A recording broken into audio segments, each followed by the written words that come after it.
হিন্দুদেরকে যদি একই প্রশ্ন করা হয়, ভাই তোদের ভগবানকে, কনফিউজ।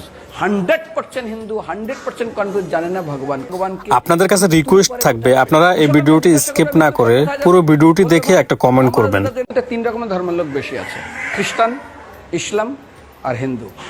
100 জন খ্রিস্টানকে যদি একই প্রশ্ন করে তোদের ভগবানকে, একবারই বলবে আমাদের ভগবান ঈসা মসিহ, যিশু খ্রাইস্ট।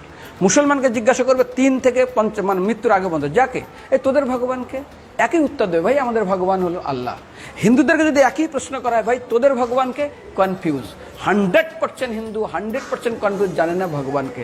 দ্বিতীয়ত, যদি তুমি মুসলমানকে জিজ্ঞাসা হয় তোরা মসজিদে কেন যাচ্ছিস, ওদের শেখানো হয় মসজিদে যেতে হবে নামাজ আদায় করার জন্য। সপ্তাহে ওরা 100% একদিন মসজিদে যাবেই। তুমি যদি খ্রিস্টানদের জিজ্ঞাসা করো তোমরা কেন কোথায় যাবে, কোথায় যাও না, আমাদেরকে একদিন তারা চার্চে যাবে। কেন?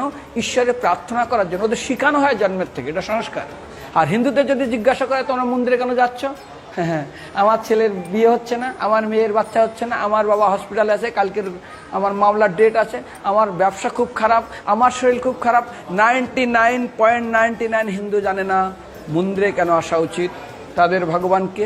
মৃত্যুর পরে কোথায় যাবে, মুসলমানকে জিজ্ঞাসা করবে মৃত্যুর পর কোথায় যাবে, বলবে ভাই নামাজ রোজা যদি না করি দোজকে যাব, অর্থাৎ নরকে যাব।